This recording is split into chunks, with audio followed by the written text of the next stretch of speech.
Hola, ¿qué tal amigos? Bienvenidos a este nuevo episodio de la serie, La Cruz del Calvario.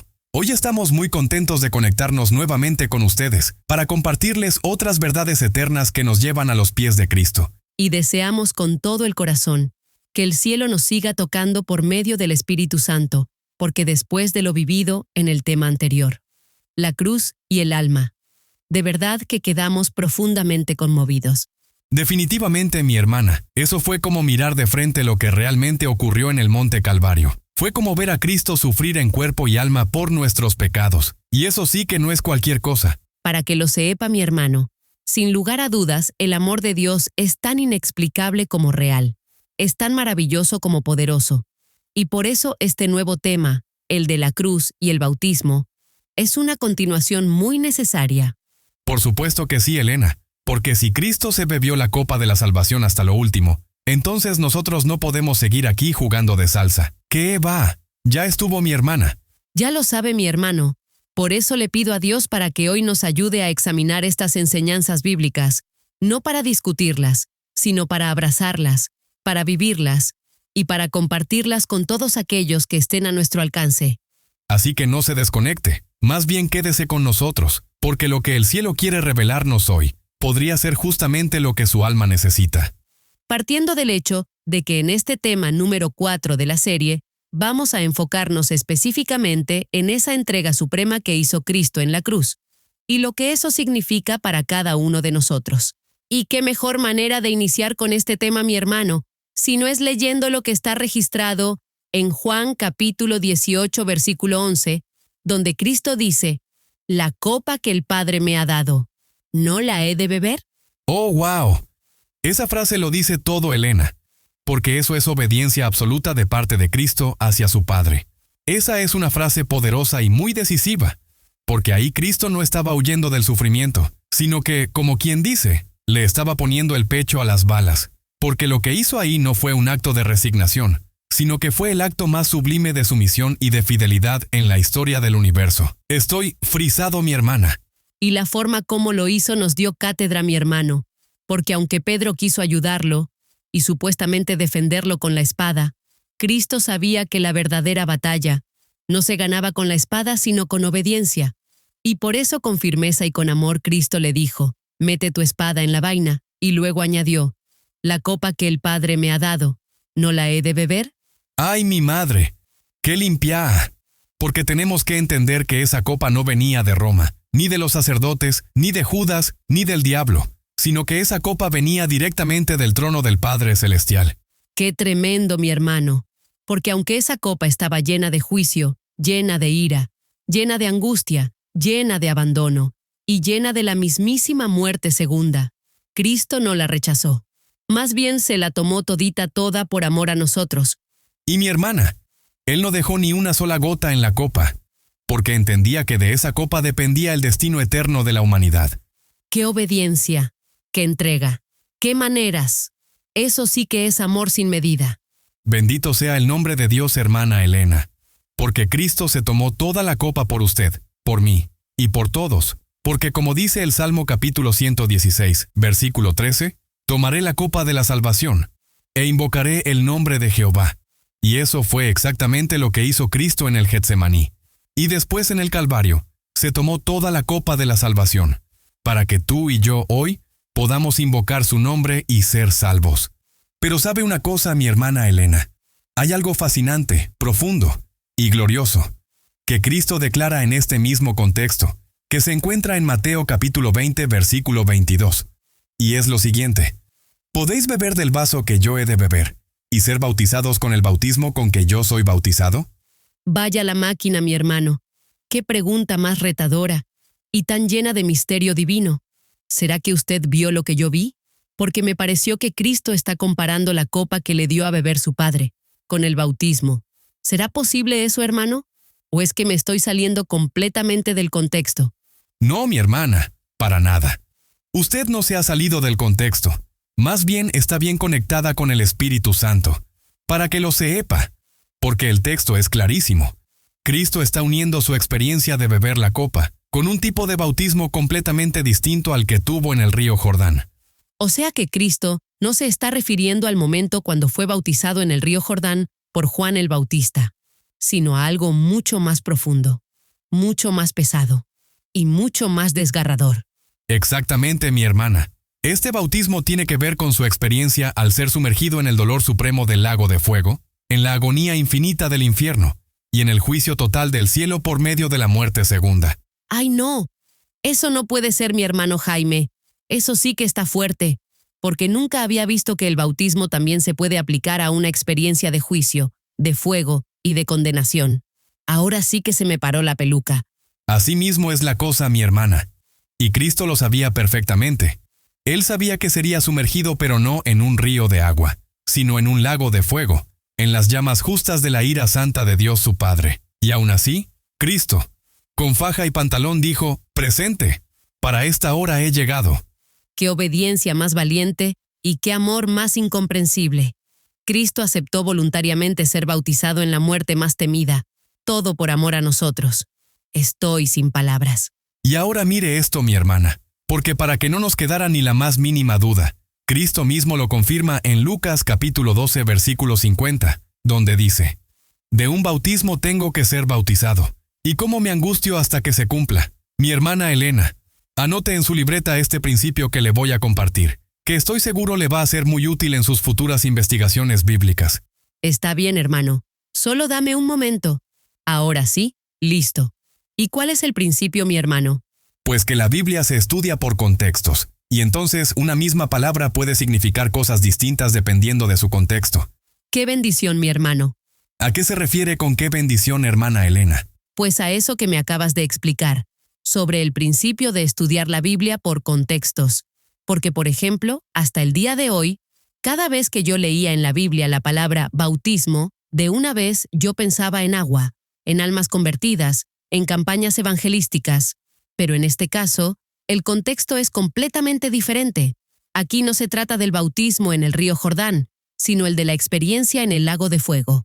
Exactamente, mi hermana Elena. Y claro está que en este pasaje en particular, Cristo no está hablando del bautismo en agua, ni tampoco del bautismo del Espíritu Santo, sino que está hablando de un bautismo de sufrimiento, de juicio y de fuego.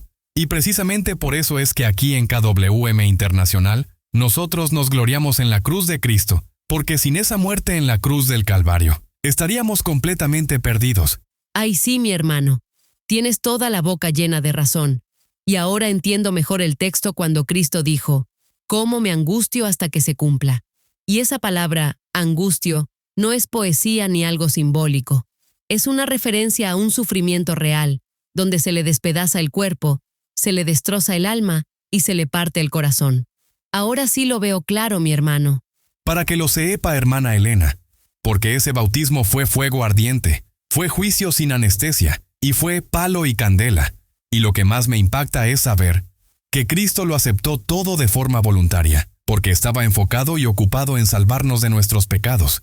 Y pensando en todo esto de la copa de la ira de Dios y sobre el bautismo de sufrimiento, hay un texto impresionante que aparece en Mateo capítulo 26, versículo 42, donde Cristo dice: «Padre mío, si no puede pasar de mí esta copa sin que yo la beba, hágase tu voluntad».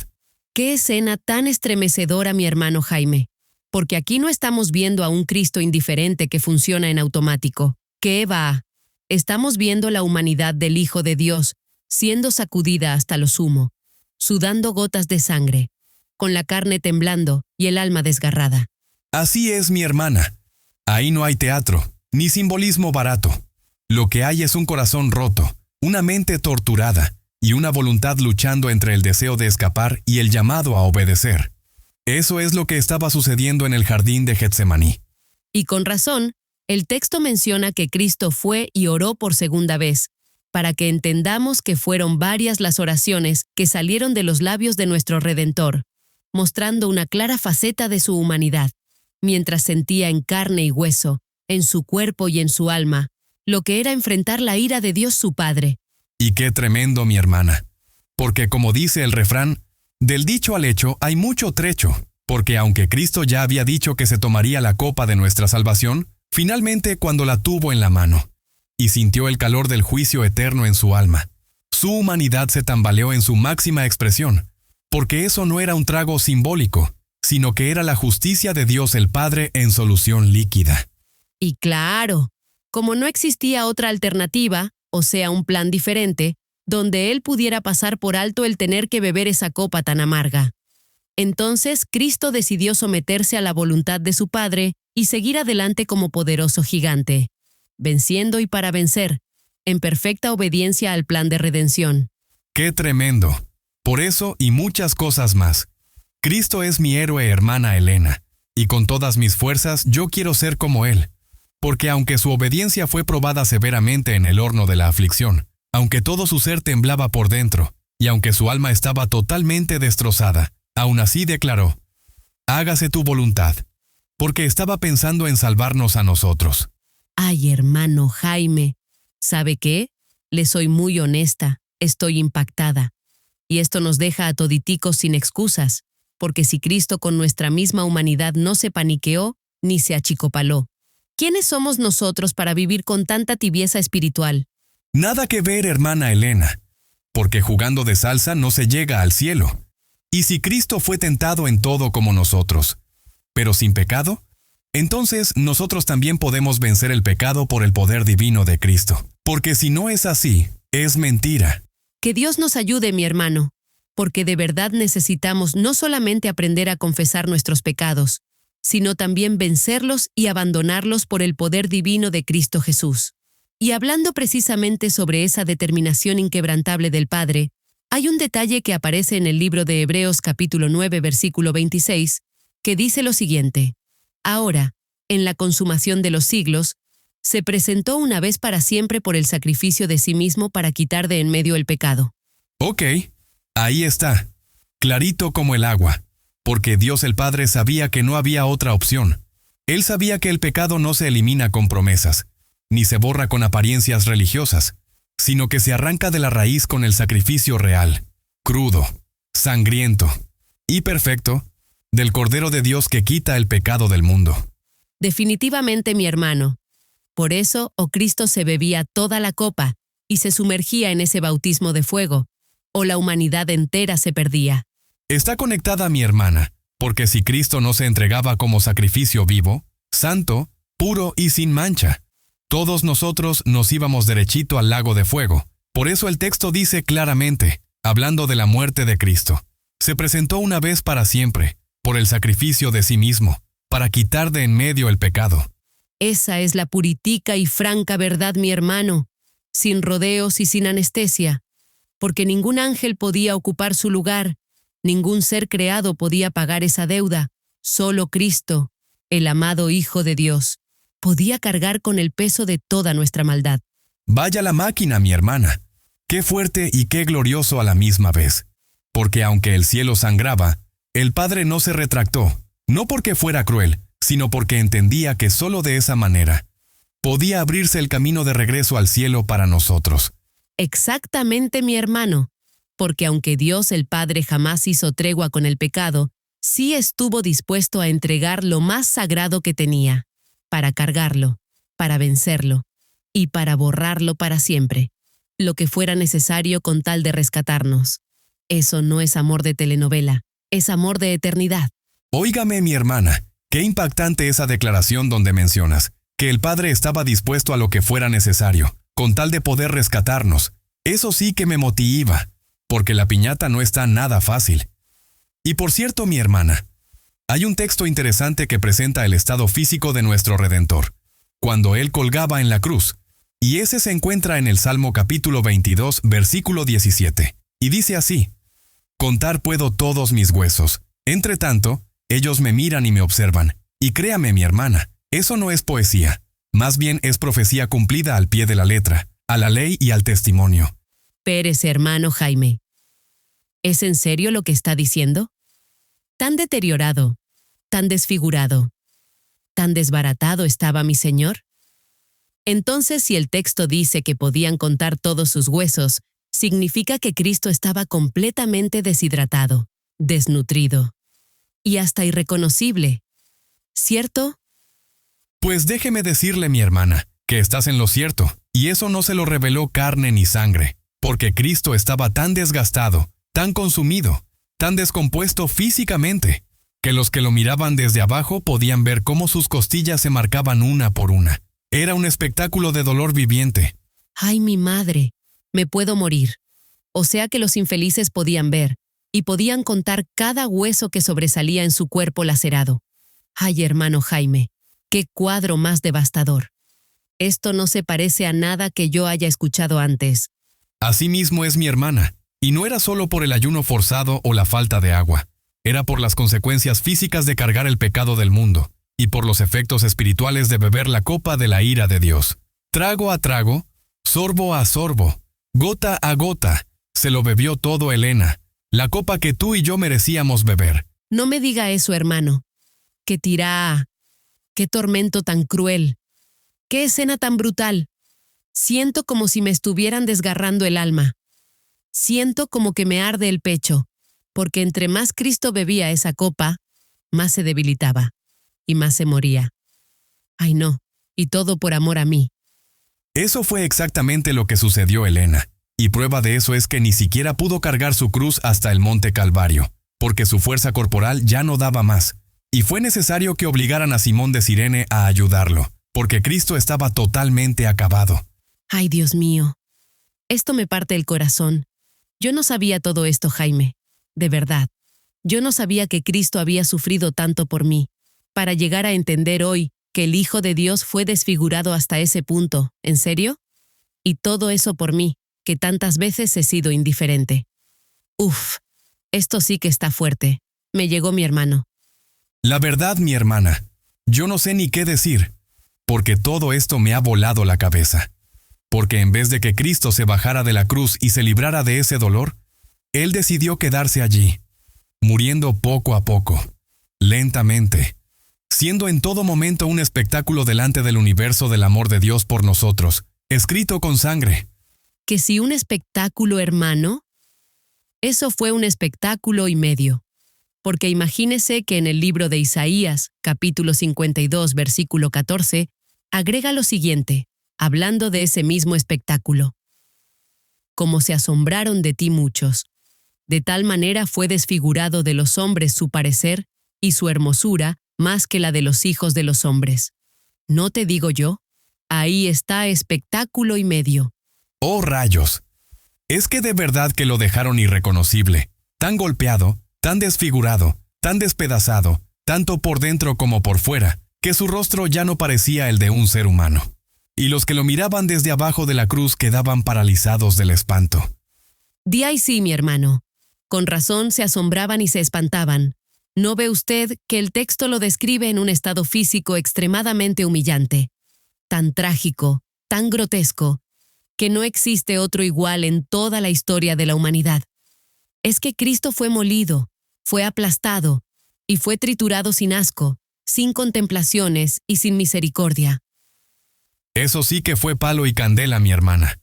Y es aquí donde uno se da cuenta de que el pecado no es un errorcito. ¡Qué va! Eso es mentira del diablo, porque el pecado en realidad es una abierta rebelión en contra del cielo, que trajo como consecuencia un terremoto de juicio cayendo sobre Cristo. Y lo más estremecedor es que ese juicio provenía directamente de Dios su Padre. ¡Ay, papá! Apague y vámonos. Porque eso significa que no solo su cuerpo fue despedazado, sino que también su alma fue triturada bajo el juicio y la ira del cielo. No osa. Eso no se puede ver con ojos fríos ni con corazón de piedra. Ay, mi hermana Elena, quiero confesarle algo que me está matando. Cuánto quisiera retroceder el tiempo para honrar más ese sacrificio con una vida de obediencia, porque ahora estoy comenzando a entender la dimensión escalofriante de aquel dolor, porque eso no fue un accidente profético, más bien fue un sacrificio deliberado. Estamos conectados en un mismo sentir, mi hermano, porque ahora es que uno se da cuenta que el pecado no es simplemente una debilidad humana, un errorcito, una falta, una equivocación o un desliz, porque la verdad desnuda es que el pecado es una tragedia universal que costó el cielo entero. Punto. Y por eso, mi hermana Elena, con todo mi corazón yo creo que nunca antes ni después de Cristo, Dios el Padre trató a alguien con semejante severidad. Sin embargo, mejor yo agarro abreviado, porque si no me pongo las pilas y abandono el pecado en todas sus formas y presentaciones, igual me va a llover palo y candela, porque esto no es jugando. ¿Y sabe qué, mi hermano? Yo también agarro para mi saco, porque si no voy a dejar los pelos en el alambre. Y partiendo del siguiente texto que vamos a analizar, que por cierto está ubicado en Hebreos capítulo 5, versículo 7, ni usted ni yo tenemos excusas que sean válidas delante del Padre para seguir esclavizados al pecado, porque oiga lo que dice. Cristo, en los días de su carne, ofreciendo ruegos y súplicas con gran clamor y lágrimas al que le podía librar de la muerte, fue oído a causa de su temor reverente. ¡Qué tremendo, mi hermana Elena! Porque si Cristo no soportó ese infierno por tener ventaja divina, sino por el estilo de vida que cultivó día tras día en su condición humana, siendo 100% humano como usted y como yo. Eso es suficiente para que entendamos y veamos que sí podemos vencer el pecado así como Cristo venció. Claro, mi hermano. Pero para eso tenemos que llevar una vida de clamor constante, de rodillas dobladas, de lágrimas sinceras, de comunión profunda con Dios el Padre, así como lo hizo Cristo. Usted está conectada, hermana, porque Cristo vivió como nosotros, en carne y hueso, y nos dejó la receta de la victoria. Póngale cuidado, oración, estudio de la Biblia, dependencia, entrega y obediencia, porque Cristo no improvisó el Calvario, sino que se preparó para enfrentarlo. Ay, mi hermano, ahora sí quedé frisada, porque aunque yo amo a Cristo con todo mi corazón, también sé lo débil que soy. Pero ahora me queda más que claro que no hay excusa que valga para el pecado, porque sí lo podemos vencer cuando hay comunión real. Ya lo sabe, hermana Elena, y sin lugar a dudas, cuando hay temor reverente y sumisión verdadera. El cielo escucha, el cielo responde y el cielo fortalece, porque el texto dice claramente que en los días de su carne, refiriéndose a los días de la humanidad de Cristo, en el cielo oyeron a Cristo a causa de su temor reverente. Gloria a Dios en las alturas. Por esa gran verdad, mi hermano, porque si el cielo nos oye y nos responde, entonces podemos vencer por el poder divino de Cristo, y por eso yo digo, bendito sea su nombre. Mientras tanto, mi hermano, quiero compartirle otro texto que me tiene sumamente impactada, y está ubicado en Isaías capítulo 53, versículo 10, donde dice: Con todo eso, Jehová quiso quebrantarlo, sujetándole a padecimiento. Pero ven acá, mi hermana, usted me está diciendo que el mismo Dios, o sea, su propio Padre, el que lo había visto crecer en santidad, en obediencia y en amor, no solo quiso, sino que ejecutó el quebranto y el padecimiento de su propio Hijo. ¡Qué fuerte! Ahora sí quedé como loco. Pues sí, Señor, así mismo como lo oye. Porque el texto no dice que lo dejaron quebrantar, o que se permitió quebranto. Dice más bien que Jehová mismo quiso quebrantarlo. Y Jehová lo sujetó, Jehová lo entregó, y Jehová lo aplastó. ¿Qué parte del texto fue que usted no entendió, hermano? No es que no entendí, mi hermana. Es que me cuesta procesar cómo es que el amor de Dios el Padre es tan grande por nosotros, al punto que quiso quebrantar al Hijo amado, para salvar a los hijos rebeldes. Y es fácil. Pues sí, mi hermano. Precisamente por ese amor doble, el Padre lo quebrantó, lo sujetó al padecimiento, lo dejó caer bajo el peso del pecado, para que la paga fuera cancelada, la justicia satisfecha y la salvación ofrecida. Y tenga muy presente que lo quebrantó a punta de justicia pura, sin misericordia, porque en la política del cielo, con el pecado no se juega. Eso sí es un amor que revienta toda lógica humana. Eso no se explica, eso se adora. Eso es palo y candela celestial. ¿Qué nivel? Cristo fue tratado como nosotros merecemos, para que nosotros seamos tratados como Él lo merece. Y eso no hay cómo pagarlo, Elena. Definitivamente que estamos en deuda con el cielo. Y no solo por ahora, sino por el resto de la eternidad. Estoy totalmente de acuerdo con usted, para que lo sepa. ¿Y sabe otra cosa, hermano Jaime?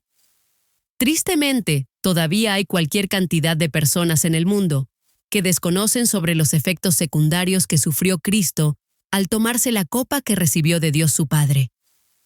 Claro, mi hermana Elena.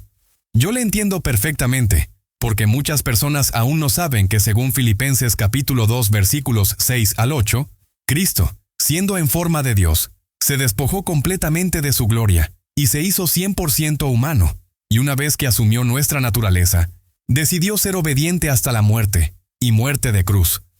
Es cierto, mi hermano. ¿Qué maneras? Porque esa obediencia incluyó beber toda la copa que su padre le dio, sin rechazar ni una sola gota. Vaya la máquina. Es correcto, mi hermana. Cristo no solo bebió esa copa amarga, sino que también se sumergió en un bautismo de sufrimiento extremo, y llegó al punto en que su apariencia ya no era digna de ser llamada humana, porque como dice el Salmo capítulo 22, versículo 6, «Mas yo soy gusano, y no hombre, oprobio de los hombres, y despreciado del pueblo». Pérese. ¿Es en serio? ¿Un gusano, hermano Jaime? Eso sí que está fuerte. Más bien, eso ya está pasado. Fuerte no. Fuertísimo, mi hermana.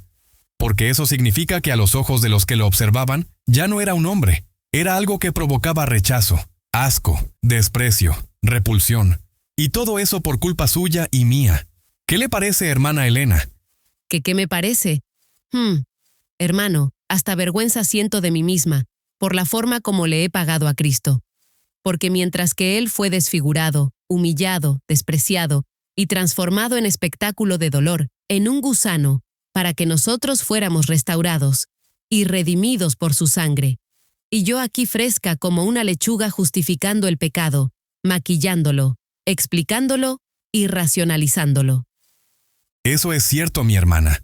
Yo no sé ni qué decir en este momento, porque cuando uno mira a la cruz del Calvario y entiende que el que colgaba allí es el creador del universo, y que ya ni siquiera era digno de ser llamado hombre, porque se había transformado en un gusano, de verdad que ya no dan ganas de seguir jugando con el pecado, Elena. Ya es suficiente.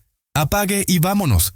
Yo solo puedo decir que estoy como en shock con ese versículo del gusano, porque significa que Cristo fue reducido al nivel más bajo, no solo exteriormente, sino también interiormente, porque la copa que le dio su Padre lo purgó del pecado que estaba cargando tanto en el cuerpo como en el alma. Bueno, mi hermana, si algo me ha quedado claro es que el pecado no es un juego, es una plaga mortal, es como una serpiente venenosa. Por eso, si no corremos a la cruz y aceptamos a Cristo como Salvador personal, ese veneno nos va a destruir sin remedio. Así es la cosa, mi hermano. Y por eso desde KWM Internacional hacemos un llamado urgente a cada oyente. No postergue más su entrega. No juegue más con el pecado.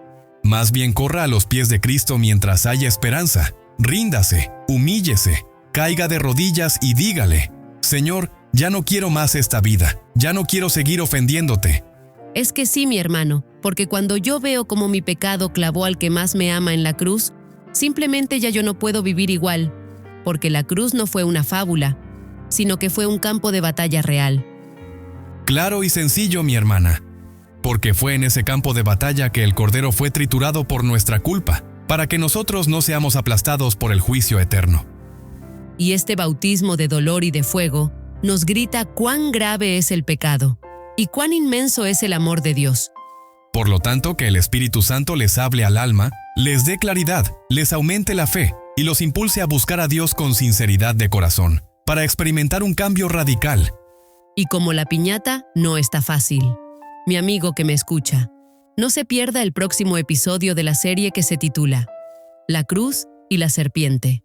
Y mientras tanto, que Dios le siga bendiciendo y manténgase conectado.